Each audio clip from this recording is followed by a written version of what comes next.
en conexión con la fe. Transmite XEPJ 1370 kHz, 10.000 watts de potencia, desde Avenida Niños Héroes 1555, sexto piso, Plaza Tolsa, en Guadalajara, Jalisco, México. Apostolicus 1370. Despierta tu fe. Una emisora de Radiorama de Occidente. Hola, muy buenas tardes. Les saluda con gusto Marisol Infante. Les damos la bienvenida a esta emisión de Siguiendo los Pasos de Imita a un Santo, Sigue a Jesús. Y bueno, pues agradezco el favor de su atención semana a semana a este programa dedicado a conocer la vida y obra de santos, mártires y doctores de la Iglesia Católica. Y bueno, ¿qué tenemos preparado para usted este sábado? Bueno, el día de hoy seguiremos los pasos de Santo Tomás Moro, mártir de la Iglesia Católica en Inglaterra. En nuestra sección Mexicanos en los Altares hablaremos de San José María de Yermo y Parres.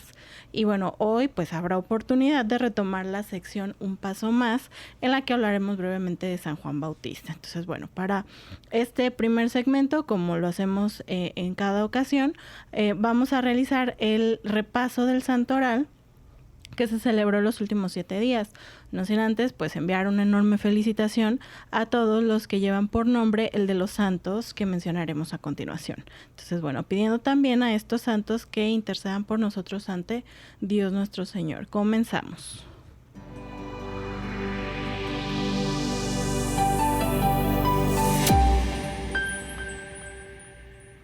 Bueno, cada 22 de junio celebramos a San Paulino o Paulino, obispo de Nola.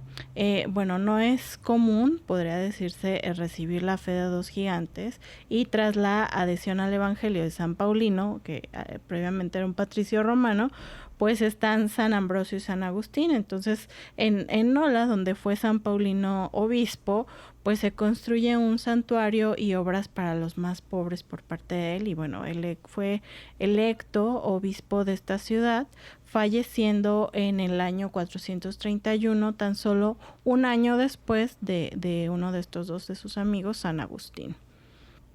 También cada 22 de junio se celebra a San Flavio Clemente, cónsul romano mártir. Flavio Clemente pertenecía a la familia Flavia, originaria de Rieti, y era sobrino del emperador Vespasiano. Él llegó a ser cónsul en el año 95, se casó con Flavia Domitila, se convirtió al cristianismo y, bueno, al hacer esto, pues sufrió la persecución en tiempos de Domiciano, quien lo condenó a muerte bajo una falsa acusación de ateísmo. También cada 22 de junio se celebra al Beato Inocencio V Papa. Bueno, su nombre de bautismo, Pedro di Tarentais, nació en Saboya y se hizo dominicano. Él fue un predicador tan grande y tan culto que fue llamado Doctor Famosísimo. Él, bueno, como arzobispo de Lyon, trabajó para la unión de las iglesias separadas en Roma. Fue elegido papa con el nombre de Inocencio V en el año 1276. Y bueno, lamentablemente falleció tan solo unos meses después de haber iniciado su pontificado. También cada 22 de junio se celebra a San Juan Fisher, obispo de Rochester, mártir inglés. Él fue un teólogo y más tarde obispo de Rochester, que combatió la reforma luterana junto al rey de Inglaterra, Enrique VIII, pero luego se negó a reconocer el divorcio de Enrique VIII y también la superioridad sobre el Papa. Por eso es que él fue encarcelado en la Torre de Londres junto a Tomás Moro, a quien dedicaremos el programa el día de hoy, y también fue condenado a muerte en el año 1535, como lo fue Santo Tomás Moro. Cada 23 de junio se celebra a San José Cafaso, sacerdote torinense o proveniente de Turín. Él fue formador de santos sacerdotes, vivió en Turín a principios del siglo XIX y siempre llevaba el último gesto de misericordia a los prisioneros, especialmente a los que habían sido condenados a muerte, de los cuales pues él era o se le considera protector. Fue también padre espiritual de Don Bosco. También el mismo 23 de junio se celebra los santos Zacarías e Isabel, padres de San Juan Bautista. Bueno, Zacarías era descendiente de la casa sacerdotal, mientras que Isabel era pariente lejana de María de Nazaret. Ellos eran, bueno, una pareja de ancianos justos que pues de repente reciben la gracia de esperar un hijo, Juan Bautista. Entonces a ellos se les celebra o se les conmemora el día anterior al de su hijo, el profeta precursor del Mesías, que es pues al día siguiente. Cada 24 de junio justamente se celebra la Natividad de San Juan Bautista. Cristo lo definió como el más grande de los nacidos de mujer y pues bueno, de él hablaremos un poquito más adelante en la sección Un Paso Más, pero también cada 24 de junio se celebra a los santos Juan y Festo. Ellos fueron mártires en la Vía Salaria. Pocas son las noticias sobre la vida de estos dos mártires romanos, recordados juntos probablemente en el día de su muerte. Según algunas fuentes, Juan era un presbítero decapitado en la época de Juliano el Apóstata. Y bueno, ambos reposan, o sus restos reposan en un cementerio a lo largo de esta Vía Salaria antigua. Cada 25 de junio se celebra a San Guillermo Abad, fundador de los monjes de Montevirgen. Él, bueno, era un peregrino, ermitaño y abad. Su historia de Guillermo Vercelli es, digamos, dinámica y variada. Fue un santo nacido en el año 1085. Se hizo popular en Irpinia, donde se estableció después de realizar largos viajes. Fundó la abadía de Montevirgen o Montevergine y la anexa congregación de monjes. Él falleció en el año 1142. También cada 25 de junio se celebra a San Próspero de Aquitania, filósofo. Él, bueno, nació en Aquitania, en Marsella se convirtió en monje laico y teólogo. Conoció personalmente a San Agustín y pasó su vida combatiendo la herejía de Pelayo sobre la predestinación. Igualmente defendió con vigor la doctrina de la universal voluntad salvífica de Dios. Él falleció alrededor del año 455. Cada 26 de junio celebramos a los santos Juan y Pablo mártires. Ellos vivieron en el siglo V, eran hermanos de sangre y de fe. Juan y Pablo, de hecho, fueron martirizados juntos probablemente en el año 362 bajo el emperador Juliano el Apóstata. Los dos habrían sido asesinados en secreto y sepultados en su casa de Roma, que se encuentra bajo la basílica que hoy denominan Celimontana. También cada 26 de junio se celebra a San José María Escrivá de Balaguer, sacerdote fundador del Opus Dei. Una obra que permitiera alcanzar la santidad a cualquier persona, pues era justamente el ideal que iluminó a José María Escrivá de Balaguer. Y bueno, pues la obra que él realizó, pues justamente sería la historia de un sacerdote o su propia historia como un sacerdote enamorado de Dios que solía decir: de 100 almas nos interesan 100. Cada 27 de junio celebramos a San Cirilo de Alejandría, obispo y doctor de la Iglesia. En una catequesis del año 2007 sobre justamente la figura de San Cirilo de Alejandría, el entonces Papa Benedicto XVI lo llamó un incansable y firme testigo de Jesucristo. Él fue padre de la Iglesia, venerado como un santo en Oriente y en Occidente, y fue proclamado doctor de la Iglesia por el Papa León XIII en el año 1882. También cada 27 de junio se celebra a la beata María Mastena. Ella nació en Verona a los 20 años, se hizo religiosa de las Hermanas de la Misericordia, donde también se dedicó a enseñar. Estuvo ahí durante 7 meses de retiro en un claustro cisterciense, y bueno, para el año 1932 sintió la inspiración de fundar las religiosas de la Santa Faz para hacer sonreír el rostro de Cristo entre los hombres. Y bueno, el día de hoy, 28 de junio, celebramos a San Irineo, obispo de Lyon y mártir. Bueno, él es el primer gran teólogo de la Iglesia. Su nombre, que en griego significa pacífico, coincide con un programa de vidas, digámoslo así. Él fue obispo de Lyon y fue gran defensor del Evangelio ante herejías.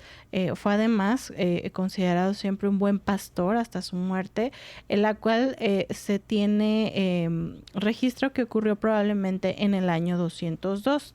También el día de hoy celebramos a San Pablo I, Papa. Pablo, pudiera decirse caso único en la Iglesia, es el primer Papa en suceder a un hermano que también fue Papa.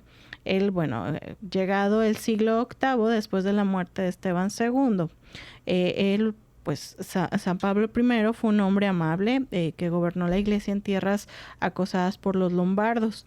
Él salvó de los saqueos también muchas reliquias cristianas. Y bueno, con esto concluimos el repaso de esta semana. Es momento de ir a un primer corte. Continúe con nosotros, que al volver seguiremos los pasos de Santo Tomás Moro. Regresamos. Síguenos en YouTube como Apostolicus. Busca, conoce, ama. Ingresa a nuestro sitio web www.apostolicus.com. Programas, horarios, oraciones, noticias, cursos. Apostolicus 1370. Busca, conoce, ama. Y ya estamos de vuelta del corte, amables radioescuchas. Les recuerdo que puede estar en contacto con nosotros y con los conductores de su programa favorito de Apostolicus a través del WhatsApp, para que por favor tome nota y nos escriba durante el programa. Es el 33 47 60 70 42. Lo invito a que se anime a escribirnos un mensajito, a que nos mande algún saludo, por ejemplo, felicitar a algún ser querido, no sé, que se llama igual que los santos que acabamos de mencionar en el repaso del santoral. Lo que usted nos quiera comunicar será bien recibido. Y pues bueno, ahí le va de nuevo el número para que por favor tome nota. Es el 33 47 60 70 42. Apostolicus, busca, conoce, ama. Y bueno, como le adelantaba en el repaso, el día de hoy vamos a dedicar el programa a Santo Tomás Moro. A él, bueno, se celebró el 22 de junio y él es considerado uno de los más de los grandes mártires de la Iglesia en Inglaterra. Como adelantaba también al hablar sobre San Juan Fisher, cuando un rey, bueno, quiso pues acabar con la religión católica y ambos se opusieron, ¿no? Tomás significa el gemelo y pudiera incluso decirse que verdaderamente fue gemelo en cuanto a santidad y en cuanto a las cualidades que compartía con su compañero de martirio, San Juan Fisher. Tomás Moro o Thomas More nació en Cheapside, Inglaterra, en el año 1478. A los 13 años se fue a trabajar como mensajero en la casa del arzobispo de Canterbury. Y bueno, al darse cuenta de la gran inteligencia del joven, lo envió a estudiar al colegio de la Universidad de Oxford. El padre de Tomás era un juez. Él le enviaba únicamente el dinero indispensable para sus gastos más necesarios y esto pues al final de cuentas le fue muy útil a Tomás, porque como él mismo afirmaba más adelante, al no tener dinero para salir a divertirme, bueno, pues tenía que permanecer en casa y en la biblioteca estudiando, lo cual pues bueno, le fue de gran provecho para su futuro.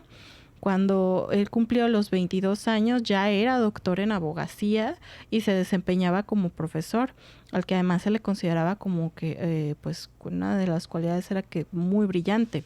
Entonces él en sus ratos libres los dedicaba a la lectura. Él justamente esta era su pasión, el leer. Entonces, bueno, uno de sus compañeros de aquel tiempo que dio testimonio decía, es un intelectual muy brillante, y a sus grandes cualidades intelectuales, bueno, se añade una muy agradable simpatía. Entonces llegó un punto en el que pues Tomás tenía dudas acerca de cuál era la vocación para la cual Dios lo tenía destinado. Entonces comenzó a visitar con frecuencia a los franciscanos de Greenwich y pasó un periodo con los monjes en la Cartuja de Londres.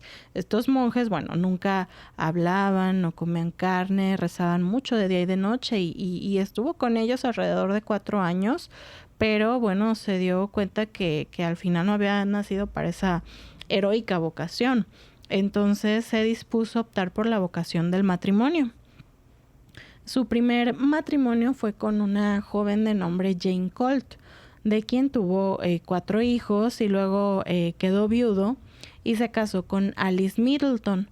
Él fue un fiel esposo y buen padre, se dedicó a la educación intelectual y religiosa de sus hijos.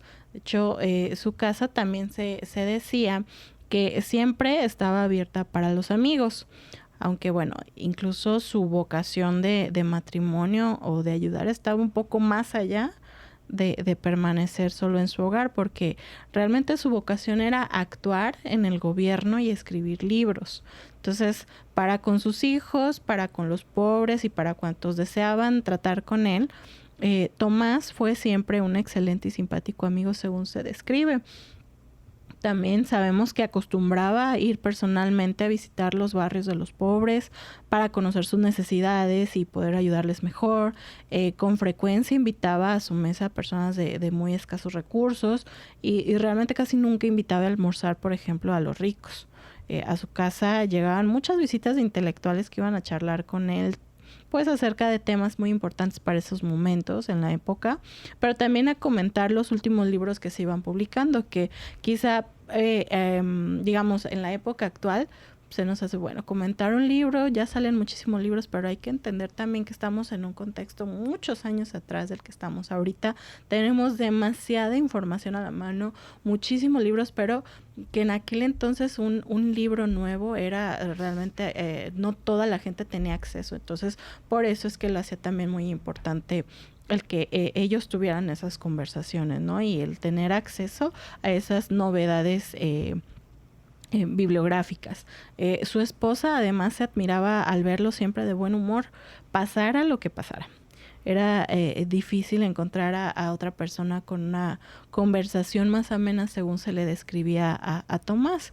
Y él escribió bastantes libros, muchos de ellos contra los protestantes, pero el que goza de mayor fama pues es el llamado Utopía, que justo la palabra significa lo que no existe. Entonces, o digamos, si lo traducimos literalmente según la etimología, lo que no tiene lugar, ¿no? Entonces, en ese libro, él escribe una nación que en realidad no existe, pero que debería existir.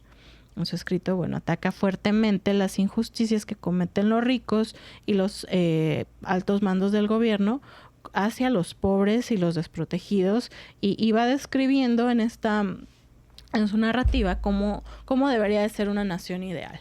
Entonces esta obra lo hizo rápidamente conocido en toda Europa a Tomás Moro. Entonces, cuando él era un joven abogado, fue aceptado, como ya les decía, como profesor de uno de los colegios más prestigiosos de Londres. Posteriormente a su carrera como profesor, fue elegido como secretario del alcalde de la capital. Tuvo diferentes puestos diplomáticos y hasta que en el año 1529 fue nombrado canciller o ministro de Relaciones Exteriores. De hecho, fue el primer laico en ser nombrado gran canciller. Y pues de cualquier manera este altísimo cargo no cambió nada la sencillez con la que se le describe que era Santo Tomás. Él siguió asistiendo a misa cada día, confesándose con frecuencia, comulgando, y se le describe como alguien tratable y amable con todos. Incluso se llegó a afirmar que en algún momento, que citando textual, ¿no?, la declaración, parece que lo hubieran elegido canciller solamente para poder favorecer más a los pobres y desamparados. Y había otras declaraciones que decían: el rey no pudo encontrar otro mejor consejero que este. Pero Tomás, que conocía bien cómo era Enrique VIII, pues declaraba con una especie de humor, ¿no?, que el rey es de tal manera que si le ofrecen una buena casa por mi cabeza, me la mandará a cortar de inmediato. Y bueno, ya más adelante veremos cuánta razón tenía al decir esto Tomás, ¿no? Porque bueno, cuando él llevaba 2 años ya como canciller, sucedió en Inglaterra un hecho terrible contra la religión católica, ya que el rey Enrique VIII se divorcia de su legítima esposa y se va a vivir con su concubina Ana Bolena. Entonces el rey obligó al arzobispo Thomas Cranmer a que declarara nulo el matrimonio con Catalina de Aragón, que era su esposa legítima de Enrique VIII. Y luego, en una escalada de acciones, pues ocurre que se opone al Papa Clemente VII porque pues el sumo pontífice obviamente no aceptó ese divorcio. Entonces el rey se declara jefe supremo de la religión en la nación, ahí en Inglaterra. Entonces, bueno, en el año 1534 el Parlamento ratifica la decisión del rey con un acta de supremacía y luego un acta de sucesión, y declara la persecución contra todo el que no aceptara su divorcio y que no lo aceptara a él como el reemplazo del Papa en Roma. Entonces, pues muchos católicos pues murieron por oponerse a todo esto, ¿no? Toda esta locura. Entonces, Tomás Moro, pues obviamente no aceptó ninguno de estos, les llamaba terriblísimos errores del malvado rey, porque pues ni el divorcio ni el que tratara de reemplazar al sumo pontífice pues era algo aceptable para él, ¿no? Entonces fue destituido de este puesto de canciller, le confiscaron sus bienes y luego de negarse a firmar esta acta de supremacía de Enrique VIII, pues el rey lo manda a encerrar como prisionero en pues la temida Torre de Londres, porque ya tenía muy mala fama ese lugar. Entonces Tomás es sometido a un juicio en el curso del cual pues pronuncia una famosa defensa sobre la indisolubilidad del matrimonio, sobre el respeto además del patrimonio jurídico inspirado en valores cristianos y también acerca de la libertad de la Iglesia ante el Estado. Entonces, bueno, pues es aquí donde tanto Santo Tomás como San Juan Fisher fueron, pues entran a escena, ¿no? Porque ellos fueron los dos principales de todos los altos funcionarios de la capital que se negaron a aceptar estas infamias y todas estas acciones que estaba tomando Enrique VIII. Entonces, bueno, ellos pues ambos fueron llevados a esta torre de Londres, ¿no? Y ahí, bueno, Tomás estuvo encerrado 15 meses. Estando dentro, bueno, pues él tenía contacto con sus hijos, particularmente me gustaría platicarles sobre algunas de las cartas o el fragmento de una de las cartas que él escribía especialmente a su hija Margarita, que pues ella estaba pues obviamente muy desconsolada por la prisión en la que estaba su padre, ¿no? Entonces en las cartas, en una de ellas le decía: con esta cárcel estoy pagando a Dios por los pecados que he cometido en mi vida. Los sufrimientos de esta prisión seguramente me van a disminuir las penas que me esperan en el purgatorio. Recuerda, hija mía, que nada podrá pasar si Dios no permite que me suceda. Y todo lo permite Dios para bien de los que lo aman. Y lo que el buen Dios permite que nos suceda es lo mejor, aunque no lo entendamos ni nos parezca así. Entonces, es un texto que creo que es bastante fuerte porque muchas veces no relacionamos, como por ejemplo lo está haciendo aquí Santo Tomás Moro, los sufrimientos que podemos llegar a tener en esta vida y que luego pues nos quejamos o cuestionamos el por qué me pasa a mí esto, por qué no se termina ya. Y se nos olvida que pues no es nuestra voluntad, es lo que Dios nos tiene previsto. Entonces, la forma en cómo él mismo lo toma y le hace ver a su hija, pues creo que es algo que pudiéramos aprender pues todo, ¿no? Empezando por la que habla en este momento. Entonces me pareció bastante importante resaltarlo, ¿no? Y bueno, pues continuando, el día en que Margarita va a visitar por última vez a su padre, pues vieron los dos salir hacia el sitio del martirio a 4 monjes cartujos, como con los que estuvo él en algún momento de su vida, y que ellos pues tampoco habían querido aceptar todo esto que proponía Enrique VIII. Entonces Tomás le dice a su hija Margarita: mira cómo van de contentos a ofrecer su vida por Jesucristo.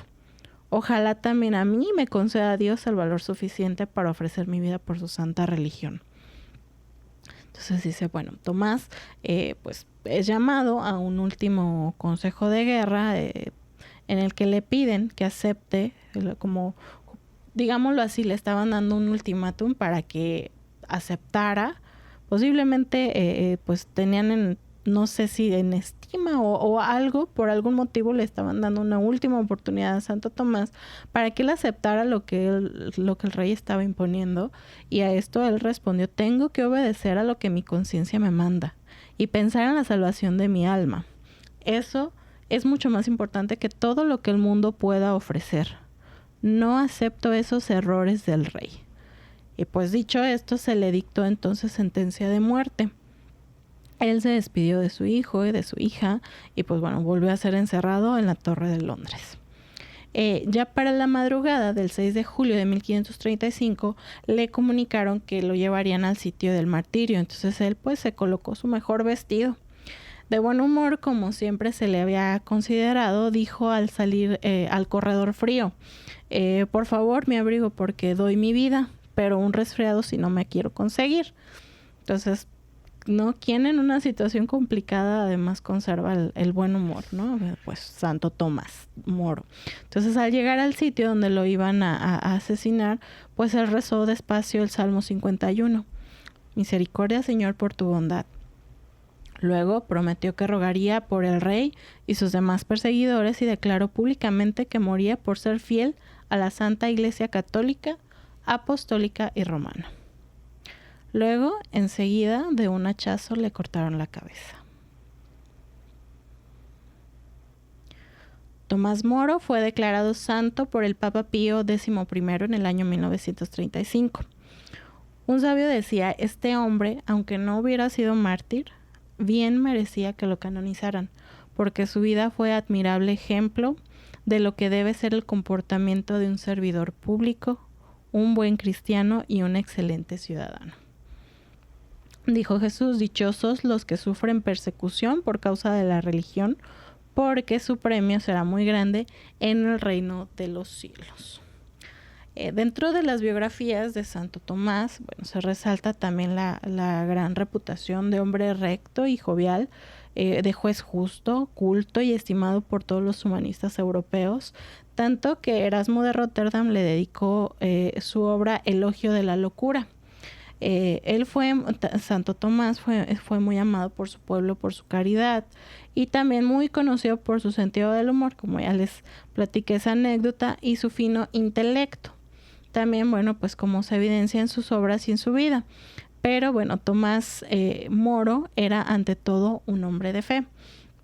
A él se le considera protector de los políticos y de los servidores públicos. Bueno, pues vemos ya entendiendo y escuchando sobre su vida, pues por qué, ¿no? El porqué de ello. Entonces, antes de ir al corte me gustaría, pude ver una oración de Santo Tomás Moro que se llama Oración del Buen Humor y me gustaría hacerla con usted antes de irnos al corte.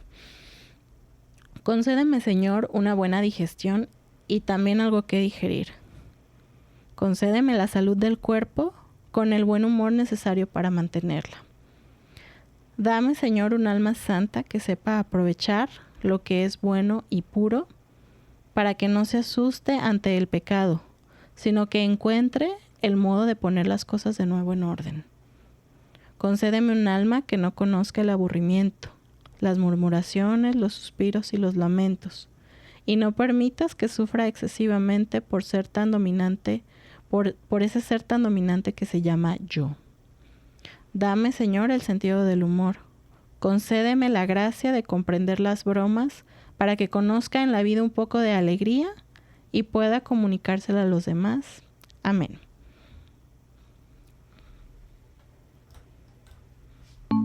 Síguenos en TikTok como Apostolicus. Busca, conoce, ama.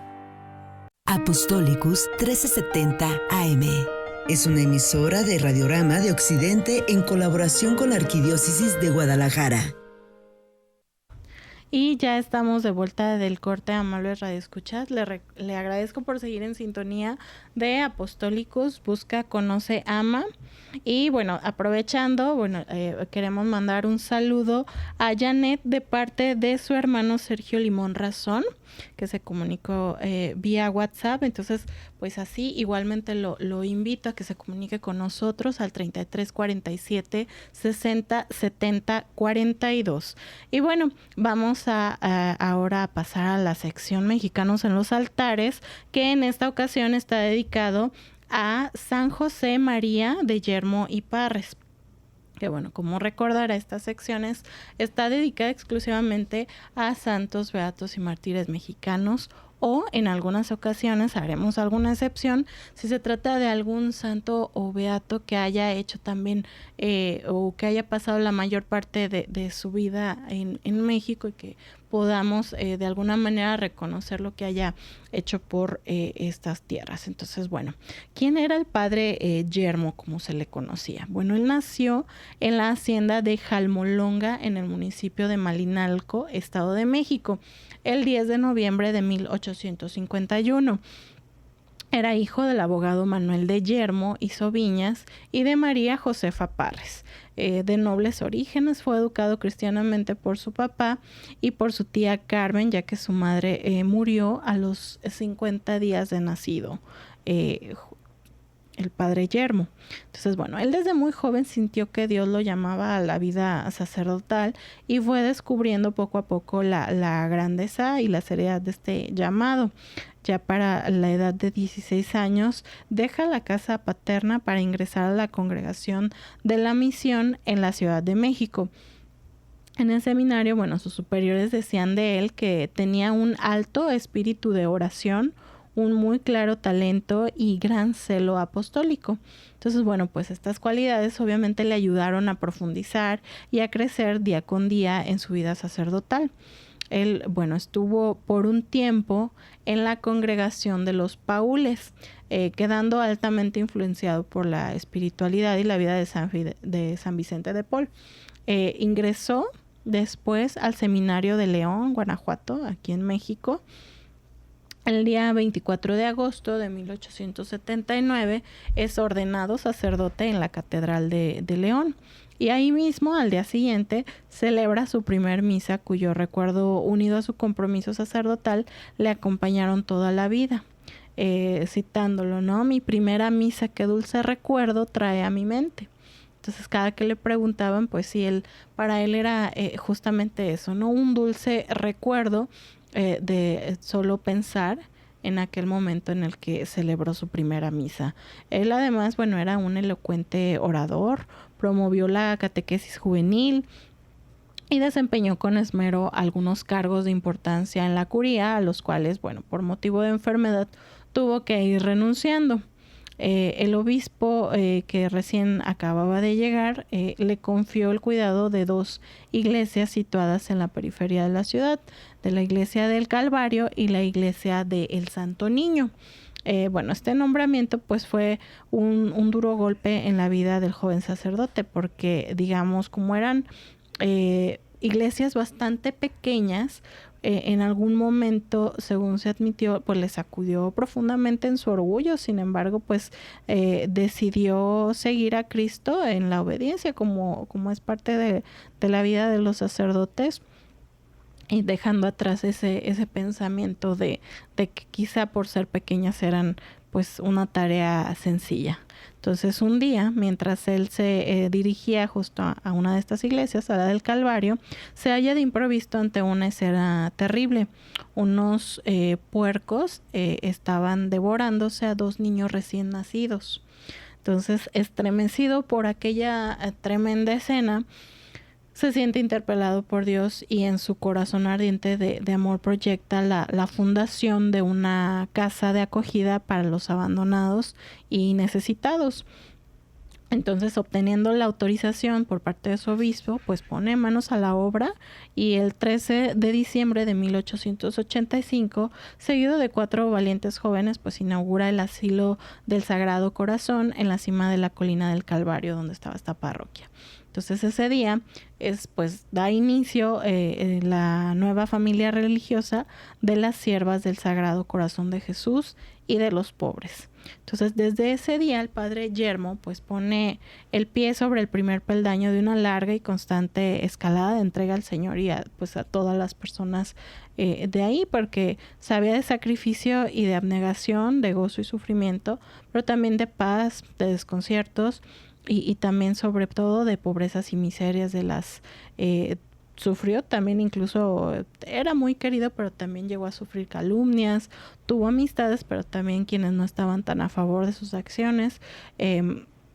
Entonces, pues bueno, se vio bastante, digamos que su vida fue bastante tribulada, pero aunque, bueno, todas estas tribulaciones y dificultades, pues se iban alternando de manera, digamos, radical o vertiginosa, porque pues al final, aunque en algún momento podía tener completa felicidad y de repente alguna situación complicada sucedía, pues realmente nunca lograron abatir o quitarle el ánimo al padre Yermo, porque pues él al final tenía esta ardiente vocación y la gran caridad que él podía realizar o que ponía en práctica con todas las personas y los fieles que estaban en el lugar donde él cumplía su misión. Y bueno, pues él se dedicaba con mucho entusiasmo además a su ministerio sacerdotal, porque como les decía, era muy estimado, ocupó diferentes cargos en la Catedral de León, y cuando fallece el obispo que le había ordenado sacerdote, el prestigiado don José de Jesús Díez de Sollano, pues él, el padre Yermo, tomó la diócesis de León y se le asignaron capellanías en la periferia de la ciudad. Entonces, bueno, tuvo una vida no tan larga, ya que él nació en el año 1851 y falleció en 1904, pero en esta vida o en este periodo que él vivió, fundó escuelas, fundó hospitales, casas de descanso, tanto para ancianos como también para niños, orfanatos. Era una casa muy organizada para la regeneración también de la mujer, la que él fundó, y también pues poquito antes de su muerte, la cual aconteció el 20 de septiembre de 1904 en la ciudad de Puebla, llevó a su familia religiosa a la difícil misión entre indígenas tarahumaras del norte de México. Entonces ella estaba por aquellas partes predicando la palabra del Señor, ¿no? Entonces pues su fama de santidad obviamente se extendió de manera rápida en todas las regiones donde él estuvo presente, y pues bueno, se le comenzó a pedir su intercesión ante Dios. Entonces él fue beatificado por su santidad San Juan Pablo II el día 6 de mayo de 1990 en la Basílica de Nuestra Señora de Guadalupe en la Ciudad de México.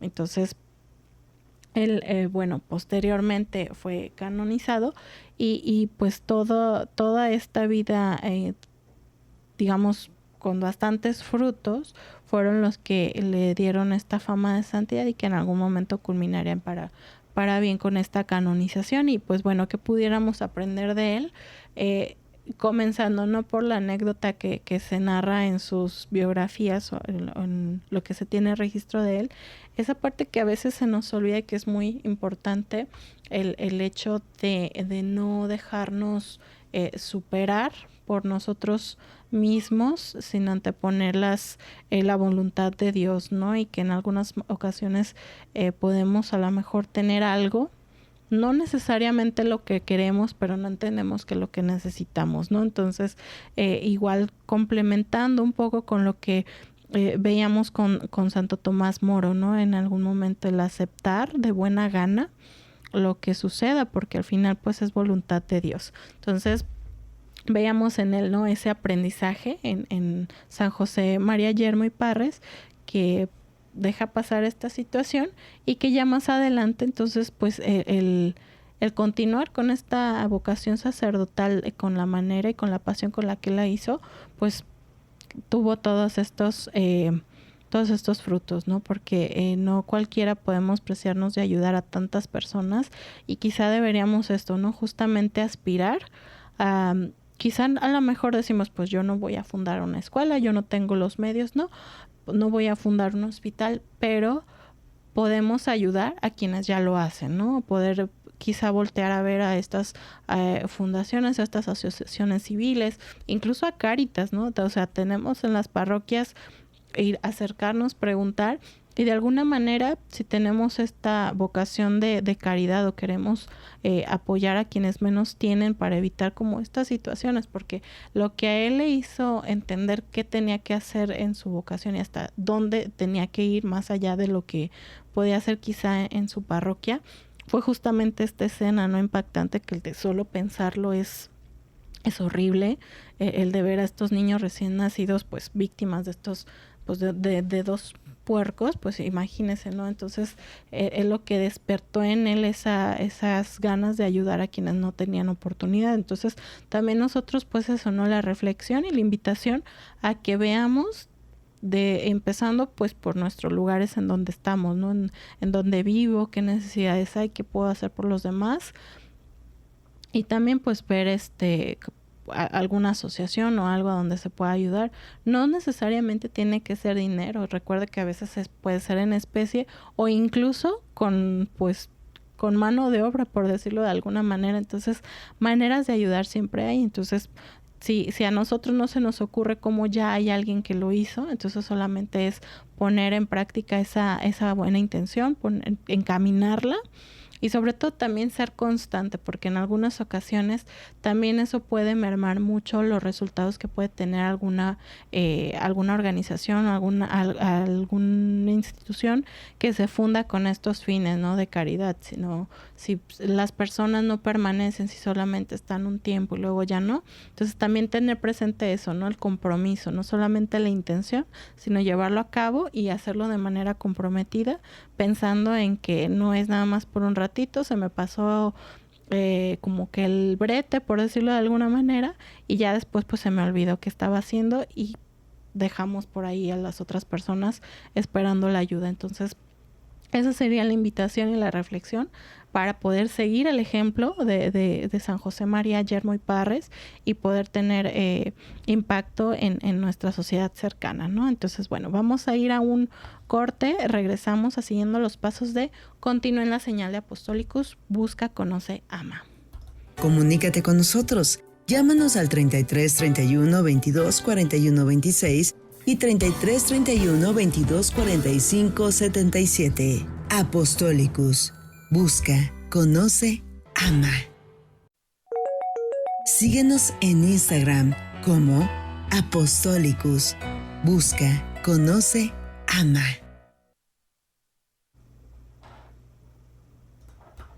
Y ya estamos de vuelta del corte en su estación Apostolicus, busca, conoce, ama. Les recordamos que pueden encontrar información interesante sobre la programación, otros contenidos y la transmisión diaria de la Santa Eucaristía en las redes sociales de Apostolicus 1370. Entonces lo invito a que lo siga. También puede seguirnos en las redes siguiendo los pasos de... Se puede comunicar al correo electrónico siguiendo los pasos de @gmail.com. También nos puede seguir en Facebook. Ahí regularmente lo que publicamos pues son los avisos. A veces reposteamos publicaciones sobre la vida de algunos santos, pero pues sí, justamente es más para los avisos. Donde puede encontrar los programas completos es en nuestro canal de YouTube, siguiendo los pasos con 3 puntos suspensivos. Si le gusta a través de YouTube, ya tenemos ahí 20 de los programas. Poquito a poco hemos podido ir avanzando. Entonces, pero pues ya hay material para que pueda escuchar en diferentes ocasiones. Y también puede escucharlos si usted utiliza Spotify. Bueno, pues ahí también los va a encontrar los programas. Ahí, si no me equivoco, tenemos hasta el número 14. Pero esperamos ya en las próximas, en este fin de semana, poder subir los otros hasta llegar al programa número 20 para que vayan a la par. Entonces, pues invitarlo, ¿no? A que nos escuche en vivo, obviamente aquí a través de apostolicus.com o en el 1370 de AM. Y bien, vamos entonces para este último segmento a dar un paso más en siguiendo los pasos de, vamos a dar un pasito más para seguir a San Juan Bautista, porque la verdad es que no queríamos dejar de hablar, aunque fuera brevemente, sobre su vida, sobre sus orígenes, porque es bastante importante la vida de San Juan Bautista, tan importante y tanta relevancia tiene que es solamente en la Iglesia Católica hay 3 nacimientos que se celebran: el nacimiento de Jesucristo, el nacimiento de la Virgen María y el nacimiento de San Juan Bautista. ¿Por qué hago énfasis? Porque a los santos, en alguna ocasión, creo que ya lo hemos mencionado, se les celebra a partir del día en que fallecen, porque fallecen en esta vida, pero nacen a la vida eterna. Entonces, pues por eso es que se les celebra ese día. Entonces, de ahí la importancia de hablar de San Juan Bautista. Entonces, su vocación profética, estaba rodeada desde el vientre materno de eventos extraordinarios que preparaban el nacimiento de Jesús. El Evangelio de Lucas relata que su madre Isabel, mientras estaba embarazada, había recibido la visita de María, quien a su vez ya estaba en espera de Jesús, y que Juan exultó de alegría en el seno materno ante la voz de María. Entonces, Isabel era estéril y ya anciana, entonces había sido el arcángel Gabriel quien le había anunciado a su marido Zacarías el nacimiento de su hijo. Y le decía: no temas, Zacarías, tu oración ha sido escuchada, y tu mujer Isabel te dará un hijo al que llamarás Juan. Tendrás alegría y exultación, y muchos se alegrarán por su nacimiento, puesto que será grande ante el Señor. Voz de uno que grita en el desierto: preparen el camino del Señor, allanen sus senderos. Esto era Juan, pues lo que gritaba Juan Bautista, quien se definía a sí mismo y a su misión, ¿no? Los evangelios nos dicen que él vivía en el desierto, que vestía piel de camello, que comía langostas y miel silvestre, que además, hacía penitencia y que predicaba invitando a la conversión. Entonces, un día, estando a orillas del río Jordán, pues fue cuando se produjo el encuentro con el mismo Mesías, que le pide ser bautizado él también. Entonces, pues es un bautismo de penitencia el que realiza Juan, y que es figura del bautismo según el Espíritu. Yo los bautizo con agua para la conversión, decía a sus discípulos, pero el que viene después de mí es más poderoso que yo, y yo ni siquiera soy digno de desatar los lazos de sus sandalias. Y él los bautizará en Espíritu Santo y fuego. Y después de haber bautizado a Jesús, revelaba: ahora mi alegría es completa, él debe crecer y yo en cambio disminuir, habiendo cumplido su misión. O sea, qué importante esto que menciona, ¿no? Él debe crecer y yo en cambio disminuir. Entonces no olvidar y siempre tener presente que nadie está por encima de Dios, de Jesús, y nosotros mismos a veces olvidamos eso y damos más importancia quizá a nuestras ocupaciones o a lo que estamos viviendo, y dejamos de lado pues que primero es Jesús, ¿no? Juan Bautista ama la verdad, o amaba la verdad, y por esto pues él muere decapitado en prisión. Lo habían hecho arrestar el rey Herodes a causa de Herodías, esposa de su hermano Felipe, que se había casado con ella. Entonces, en efecto, Juan le había recordado que era ilícito estar con la mujer de su hermano. Entonces, Herodes, reconociendo en él a un hombre justo, no había querido mandarlo matar, pero Herodías, pues, al final de cuentas lo convence a la hija para que pidiera como premio por su danza en un banquete, pues precisamente la cabeza de Juan el Bautista. Entonces, la cabeza de San Juan Bautista, llamado por esta razón degollado, pues se conserva en la actualidad, se sabe, en la iglesia de San Silvestre en Roma, pero pues está privada de la mandíbula, no tiene esa parte de la cabeza, porque esta se encuentra en la Catedral de San Lorenzo de Viterbo. El culto a San Juan Bautista pues se difundió rápidamente pues en toda la cristiandad, incluso en muchas ciudades tomaron el nombre y lo eligieron como patrono, entre las cuales se encuentran la ciudad de Italia, Turín, Florencia, Génova y Ragusa. Juan Bautista es el santo más representado en el arte de todos los siglos y con frecuencia pues es retratado siendo niño junto al pequeño Jesús. Entonces, bueno, esta es pues la historia, lo que tenemos sobre San Juan Bautista en esta sección de Un Paso Más. Creo que hay mucho que se puede reflexionar sobre él, que podemos aprender incluso nosotros pues quizá pensar en ese llamado que tenemos a partir, por ejemplo, de nuestro sacramento de la confirmación, en el que estamos, digamos, obligados a dar fe y testimonio del Evangelio, y entonces pues hacerlo parte de nuestra vida, no entenderlo a lo mejor como algo que no se puede hacer, sino que lo podemos realizar a través de nuestros actos. No es tan complicado, solamente hay que pensar en qué es lo que haría Jesús, por ejemplo, y entonces nosotros seguirlo, así como lo hizo San Juan. Primero lo anunció y después lo siguió. Entonces, con esto llegamos al final del programa con la emisión del día de hoy. Le agradezco muchísimo por habernos acompañado. También le recuerdo nuevamente que puede estar en contacto con nosotros a través del Facebook, puede ver los programas en YouTube, puede también escucharnos a través de Spotify o estar a través del correo electrónico siguiendo los pasos de @gmail.com. Le agradezco como siempre el apoyo en los controles al señor Francisco Manso y pues bueno, lo esperamos con gusto nuevamente la siguiente semana en punto de las 2, una servidora Marisol Infante. Lo invito a que continúe en sintonía de Apostolicus 1370 porque lo voy a dejar en compañía del cuidado de la creación, que hoy va a estar como siempre muy interesante. Hasta pronto. Síguenos en YouTube como Apostolicus. Busca, conoce, ama.